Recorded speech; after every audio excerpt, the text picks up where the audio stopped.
good stuff happens.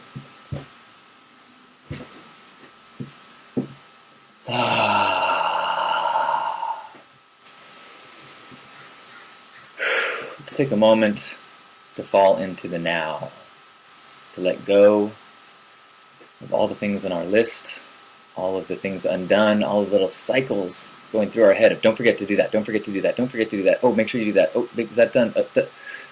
In this moment, there's nothing undone.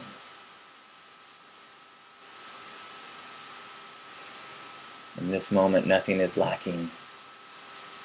In this moment, we are in the midst of an infinite realm of opportunities, blessings, experiences, emotions. We just need to slow down, receive, and allow the cosmic current to pull us in the direction we're supposed to go. Thank you, universe, for all of these gifts. Help us to stay aware of all of these miracles. And help us to be loving people in the world. Amen.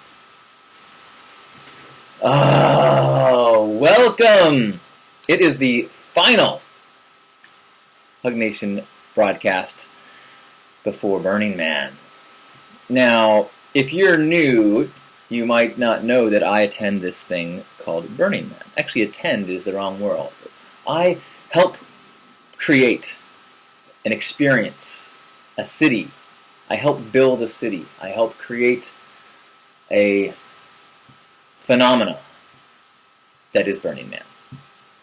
So this is my final day of organizing and packing, and then tomorrow is truck loading, and then it's hitting the road. It's been very exciting. My wonderful partner, Delicious, kind of stopped me the other night as I was frantic going around and just forced me to kind of like be in the awesomeness and be aware of all that is happening, all that's going good, and all of these. I mean, so much of my life really is focused towards Burning Man, focused towards the things that happen there, the lessons I've learned there, and the camp experience. And I'm producing, choreographing a dance performance, which, as someone who's never been in one, to actually take one on was a rather insane thing to do. But and in addition to all of this, I am working with a collaborator and videographer to help make a documentary about Burning Man and Pink Heart and all of the lessons and kind of ripplings of this experience that I've experienced. And so, knowing that, it's like not only it's like leading up to this big opening show, the big like launching the business, opening night, and knowing that it's all going to be filmed, and I'm investing in this kind of opportunity, and considering how much I've been putting into it, Delicious really reminded me, she's like, what a great year to be capturing this all on video, because I'm putting so much into it. It's been so magical, and the flow has been so pulling. So, I wanted to address, in terms of flow and pull and all of this, one topic that really became submerged in yesterday. And there were two things that happened. First off, I went to babysit for my nephew Caleb, who's 5. And 5 years old is a pretty magical time. So we're hanging out, we're playing. He's showing. First of all, he's getting into like cleaning his room, and so he's got his toys all organized, and he's like, "Uncle John, can you not touch that? I just organized all of that." Like, and then later I was like, I'm trying to be interested in his Lego stuff. He's like, "Yeah, could you not touch that? I just organized all of that." Like, okay. So we played other things, and I let him lead in what we should be playing with. And at some point we went outside, and he got a glass of water and kind of like dribbled it on himself and started laughing. And we were outside, it was a warm day, and so I was like, what's the harm? And so he decided, he got his shirt wet, so we went to change. and he put on his like swimming shirt. And he wears a shirt so he doesn't get sunburned. So he puts on his swimming shirt, and then he puts on his swim trunks, and he continues to go get more water, ice water, and just like pour it all over himself, and pour it on his face, and he's pouring it on himself, and he's out of control laughing. And I was laughing, and he just did this over and over, and each time he was very conscientious about, he didn't spill in the house. He brought everything outside, and then he made a huge water mess, which is, no mess at all, outside. And so he had this kind of, he wasn't totally, out of control. He was making sure he wasn't destroying anything, but then within his activity, he was out of control. Just throwing water at himself and spitting ice on himself and then throwing ice at me, and, had a little snowball fight with whatever you can get out of a crushed ice machine. And I was watching him and his joy and just the ridiculousness of it. And, he's got snot hanging out of his mouth sometimes, and he's just, it's like, it was so inappropriately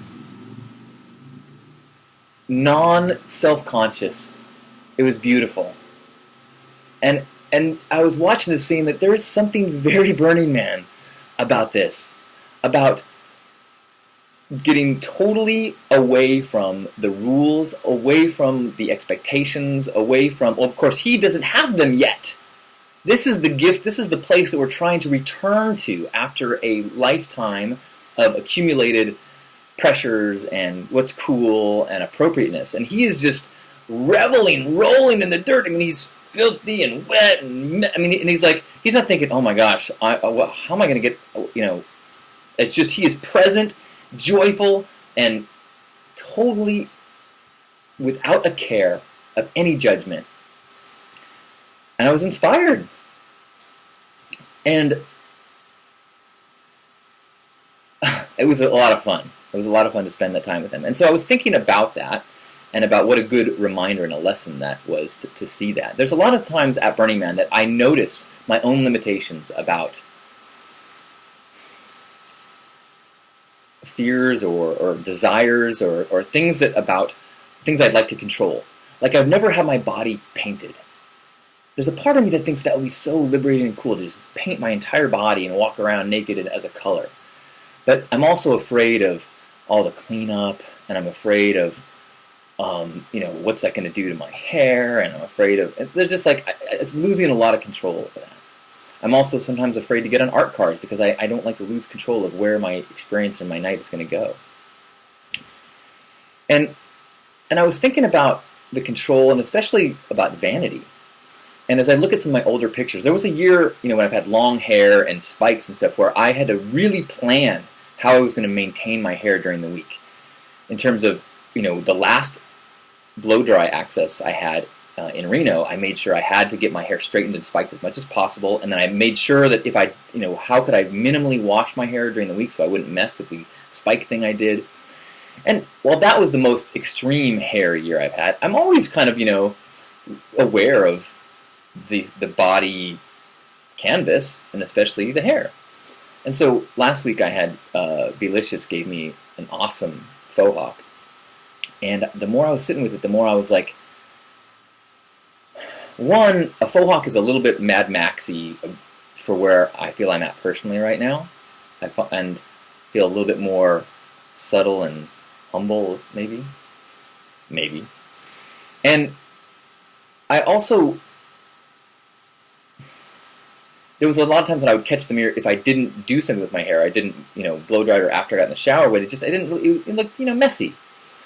And I was like, how cool would it be to have my hair so short that I never worried about, I never had to look in the mirror at all during Burning Man.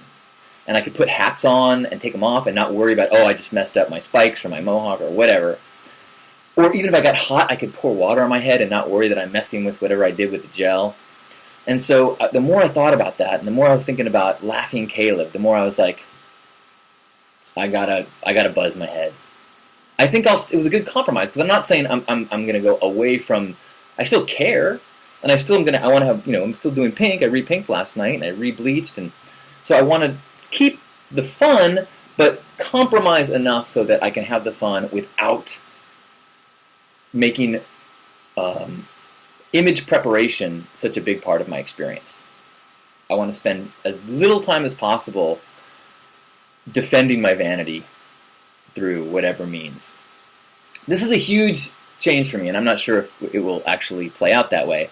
But the late night buzzing of my mohawk was a little bit careless way to commit to that. In retrospect, maybe I should have given it a little bit more shape, a little bit longer in the front, but truly it was an example of feeling the pull. When I sat with the question of what do I want to do with my hair, I know this isn't a world-changing question. I'm not asking the universe, oh, how can I solve hunger? I was kind of sitting, what should I do with my hair? And when I went to love and fear, that's always the way I go to in making a decision, which is the love and which is fear. And fear is worried about my appearance. Love is not worrying about getting to spend more time being present, being with people, being in this moment. And so in the same way that, as much as you can prepare before the burn in terms of, your camp or your food or any of that stuff, the same way I want to do the same with my body. So I can spend as much time as possible being in that state of openness and love and connection. So, I know it takes a pretty serious narcissist to spend that much energy thinking about their hair, but I just happen to be that guy. So let's do a hug, and then I'm going to talk a little bit more about Burning Man afterwards.